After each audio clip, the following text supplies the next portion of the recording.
திருச்செந்தூர் திருவிழா.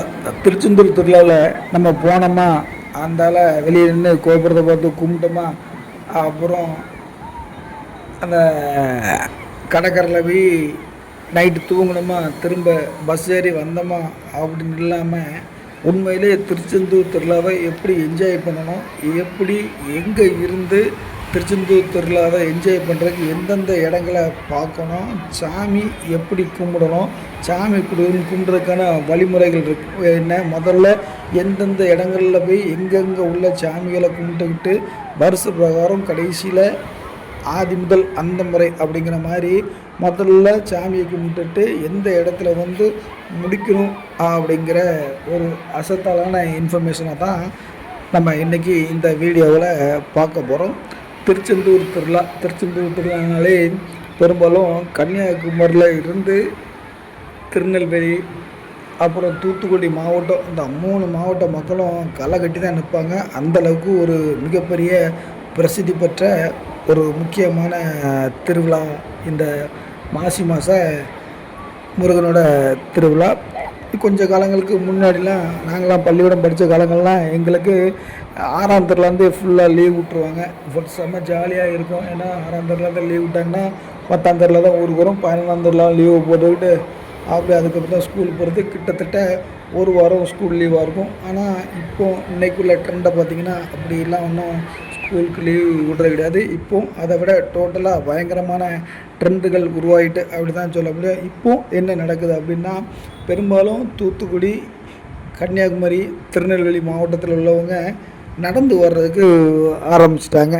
எக்ஸ்பெஷலி கன்னியாகுமரி மாவட்டத்திலேருந்தும் தூத்துக்குடி மாவட்டத்திலேருந்தும் 6ஆம் திருவிழா அன்னைக்கு பெரும்பாலான மக்கள் நட யாத்திரையாகவே, அதாவது நடந்தே சாமியை பார்க்கணுங்கிற அந்த ட்ரெண்டு பயங்கரமாக மாறிக்கிட்டு இப்போ அதுதான் நடந்துக்கிட்டு இருக்குது. பெரும்பாலும் இந்த கூடங்குளம் ஏரியா, அப்புறம் இந்த ஆவடியால்புரம், அந்த மாதிரி வைராவிகிணறு, அப்புறம் இந்த நவரடி, குட்டம், இந்த ஏரியாக்களில் மக்கள்லாம் நிறைய பேர் நடந்து போகிறதுக்கான அந்த இதை ஏற்படுத்திட்டாங்க. சமீபமாக கடந்த 5 வருடங்களாக சாமியை முருகனை வந்து நடந்து போய் தரிசனம் பண்ணணும் அப்படிங்கிற அந்த ஒரு ட்ரெண்டுக்கு வந்தாச்சு. கிட்டத்தட்ட ஒரு ஊரில் ஒரு 1000 குடும்பம் இருக்குன்னா 999 குடும்பம் நடந்தே போகிறாங்க. இது மிகப்பெரிய ஒரு ஆன்மீக தலமாகவும் ஒரு ஆன்மீக ட்ரெண்டாகவும் இந்த திருச்செந்தூர் மாறிட்டு அப்படிங்கிறதுல ஒரு கருத்து இல்லை. அது மாதிரி இல்லாமல் முந்தி வந்து ஒரு ஊரில் ஒரு 4 பேர் 5 பேர் நடந்து போடுவாங்க. அவங்க போகிற வழியில் தண்ணி கிண்ணி எந்த ஒரு வசதி இல்லாமல் இருந்துச்சு. ஆனால் இப்போ அப்படி இல்லை.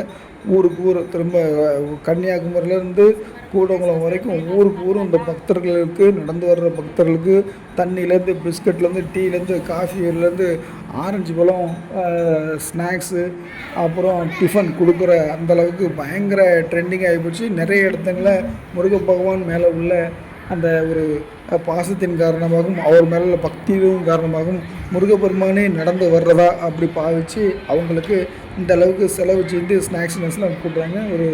ஒரு மிகப்பெரிய ஒரு தமிழ்நாட்டில் ஒரு திருச்செந்தூர்ங்கிறது ஒரு ஆன்மீக இடமாக மாறிக்கிட்டு இருக்குது. மாறிட்டு அப்படி தான் நம்ம சொல்ல முடியும். அந்தளவுக்கு ஒரு ட்ரெண்டிங்கில் போயிட்டுருக்கு. பெரும்பாலும் 6ஆம் திருவிழாவுக்கு போகிறவங்க குலசையில் தங்கிக்கிட்டு அதுக்கப்புறம் 8ஆம் திருவிழாவுக்கு காலையில் போய் ரீச் ஆகிடுறாங்க. 2 நாள் கிட்டத்தட்ட இருந்து நடந்து போகிறாப்புல. 8ஆம் திருவிழாவுக்கு போய் அப்புறம் அந்த நடந்து போகிறவங்களுக்கு சாமி தரிசனம் பார்க்குறதுக்கு தனியாக ஒரு வரிசை இருக்குது அப்படின்னு சொல்கிறாங்க. நான் அந்த பார்த்த கிடையாது. அந்த தனி வரிசையிலேயே போய் தரிசனமும் பார்த்துட்டு வர்றாங்க அப்படிங்கிறது ஒரு ஐதீகமாக இருந்துக்கிட்டு இருக்குது. பெரும்பாலும் இந்த 8ஆம் திருவிழா 9ஆம் திருவிழா வந்து திருநெல்வேலிக்காரங்க மக்களுக்கான ஒரு திருவிழா அப்படின்ட்டு அன்னைக்கு வந்து பெரும்பாலும் கோயிலை சுற்றி இந்த திருநெல்வேலி, கன்னியாகுமரி மாவட்ட மக்கள் தான் நிறைய பேர் இருப்பாங்க. அந்த 8ஆம் திருவிழாவும் 9ஆம் திருவிழாவும் அவங்களுக்கான திருவிழாவாக அப்படி மனசுக்குள்ள நினச்சிக்கிட்டு அந்தளவுக்கு முருகப்பெருமான பக்தியோட அன்றைக்கி அந்த திருச்செந்தூர் ஃபுல்லாகவே 100 பேரில் 80 பேர் இந்த 2 மாவட்டத்துக்காரங்க தான் இருப்பாங்க. அந்தளவுக்கு அவங்க அந்த முருகப்பெருமானில் ஒரு பாசமும் பக்தியும் இருக்குங்கிறது ஒரு மிகப்பெரிய விஷயமாக இருக்குது. பெரும்பாலும் 8ஆம் திருவிழா போயிட்டாங்கன்னா அன்றைக்கி ஃபுல்லாகவே அவங்க அப்படி நல்லா சுற்றி பார்த்துட்டு எடுத்துகிட்டு சாமியை வெளியிலேருந்தே கோபுர தரிசனங்களை பண்ணிட்டு நல்ல கடற்கரையில் டைம் பாஸ் பண்ணிவிட்டு அதுக்கப்புறம் அந்த அந்த இந்த கண்ணங்கடை அப்படின்னு சொல்லுவாங்க. அப்புறம் அந்த சின்ன பிள்ளைகளுக்கான பொம்மைலாம் வாங்கிட்டு டைம் பாஸ் பண்ணி என்ஜாய் பண்ணிவிட்டு அப்புறம் அதில் இருக்கவங்களுக்கு ஒரு படத்தையும் பார்த்துட்டு என்ஜாய் பண்ணுறதும் ஒரு காலகாலமாக நடந்துகிட்ருக்கு. அதேமாரி ஒம்பாந்தரில் ஆனால் பெரும்பாலும் இந்த 2 மாவட்ட மக்களும் சாமி எப்படியாடி தரிசனம் பண்ணணும் அப்படிங்கிறதுக்காக பண்ணிடுவாங்க. பண்ண முடியாதவங்க வெளியிலேருந்து கோபுரத்தை தரிசனம் பண்ணிட்டு போயிடுவாங்க. முதல்ல அதுக்கு என்ன பண்ணுவாங்க அப்படின்னா, காலையிலே எழும்பின உடனே அந்த மக்கள் ஃபுல்லாகவே முதல்ல கடலில் போய் குளிக்கிறதுக்கான ஏற்பாடுகளை பண்ணிடுவாங்க. நடந்தே போய் கடலில் குளிச்சுக்கிட்டு அந்த முருகப்பெருமானுக்கு பழம், தேங்காய், சூடங்கள்லாம் வாங்கிட்டு, ஏன்னா கண்டிப்பாக லைன்லேருந்து உள்ளே போக முடியாது அப்படிங்கிறனால கரெக்டாக கோயிலுக்கு பின்புற வாசல், கடலை ஒட்டி இருக்கிற அந்த பின்புற வாசல்லையே தேங்காய் பழத்தை பெரும்பாலும் இந்த 2 மாவட்ட மக்களும் அடிச்சிடுவாங்க. தேங்காய் பழத்தை அடிச்சுட்டு அங்கேருந்தே முருகனுக்கு அரோகரா அப்படின்ட்டு முருகப்பெருமானை கும்பிட்டுக்கிட்டு அப்படியே அடுத்து மூவ் ஆகி வந்தாங்கன்னா, இடையில ஒரு பிள்ளையார் இருக்காப்புல. ஆயிரங்கால் மண்டபத்தை தாண்டி வரும்போது பிள்ளையார் இருக்காப்புல. அந்த பிள்ளையாருக்கு போகிறதுக்கு வழியிலேயே முந்தி வந்து யானை உண்டு. இந்த திரும்ப நான் போகும்போது யானையோட சிட்டை நான் பார்க்கல, யானை இருந்த மாதிரி தெரியல. யானையும் தரிசனம் தான் பண்ணிவிட்டு அந்த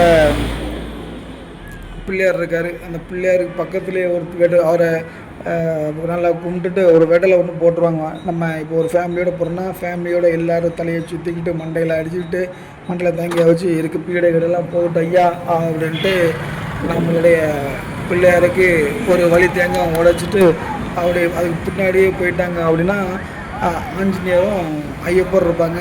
அந்த ஆஞ்சநேயரும் ஐயப்பருக்கும் சூடகத்தை கொளுத்தி வச்சுட்டு அல்லது அதில் விளக்கு, நெய் விளக்கு போட்டு அது சாமியை கும்பிட்டு அப்படியே அவங்களோட அருளையும் முடிச்சுட்டு அதுக்கப்புறம் தான் இந்த பழங்காலத்துக்கு தெரியும். அப்பா இதுக்கப்புறம் இவ்வளோ தூரம் நடக்கணுமா, எங்கே நடக்கணும்னா லாஸ்ட்டாக ஃபினிஷிங் வந்து தெப்ப குளத்துல தான் ஃபினிஷிங் பண்ணணும். அதனால் கொஞ்சம் நாடகம் கொஞ்சம் தூரம் போவோம்.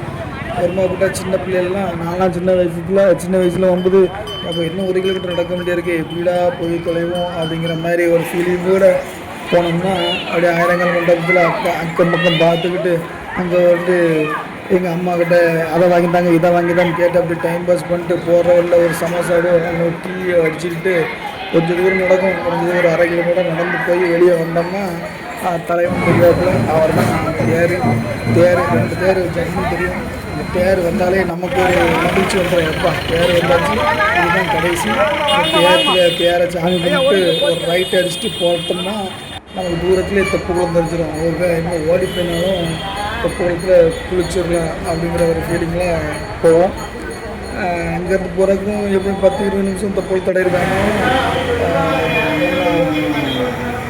இப்போ 2 தேரையும் பார்த்ததுக்கப்புறம் அதில் தேரடி மாடல் இருக்காப்புல. தேரடி மாடல்ன்ட்டு அதில் ஒரு சின்ன கருப்பு சாமி இருக்காப்புல சொல்லுவாங்க சொல்லுவாங்க. அந்த கோட்டைக்கு அந்த தேரையும் கும்பிட்டு ரைட் சைடில் அப்படியே தூரத்தில் அப்படி கண்ணில் ஒரு வெளிச்சம் மாதிரி அங்கே ஒரு தெப்ப குளம் தெரியும். அந்த தெப்ப குளத்தை நோக்கி ஒரு சின்ன ஒரு பயணம்.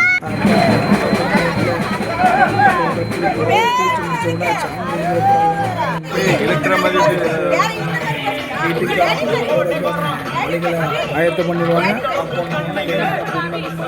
வாங்கிடலாம், காரு ரிமோட் கறி எந்த பேரை வாங்கிடலாம்.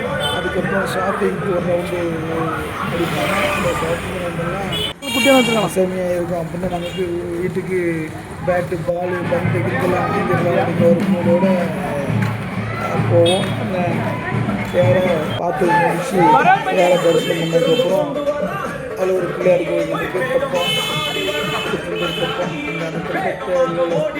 அந்த பிள்ளையாரை தரிசனம்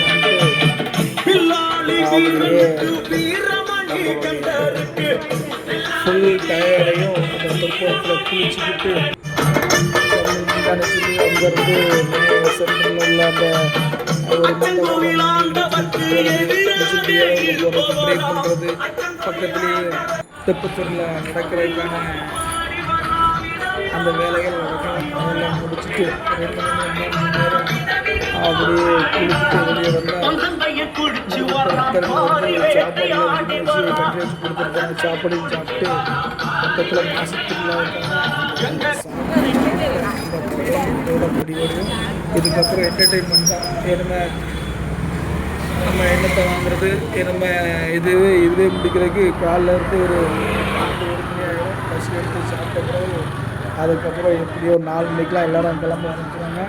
அந்த 4 மணிக்கு இடப்பட்ட டைமில் 1 மணிலேருந்து 4 மணிக்கு இடப்பட்ட டைமில் என்னென்ன பொருளை வாங்கிக்கிட்டு ரெடியாக தூக்கிக்கிட்டு அப்படியே ஊருக்கு வர்றது தான் எங்களுடைய திருநெல்வேலி, தூத்துக்குடி, கன்னியாகுமரி மக்களோட ஒரு மாசி திருவிழாங்கிறது.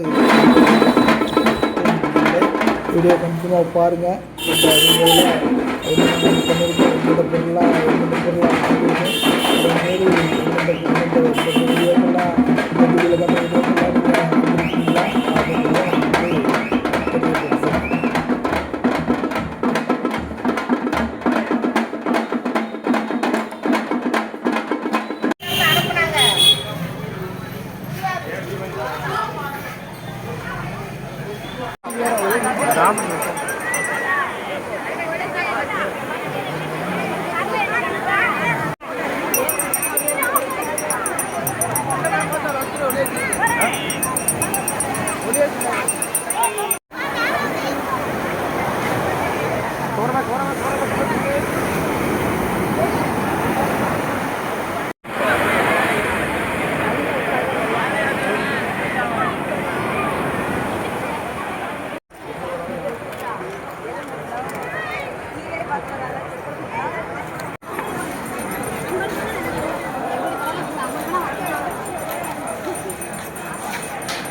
ஃபோட்டோ எடுத்துக்கிட்டு இருப்போம்.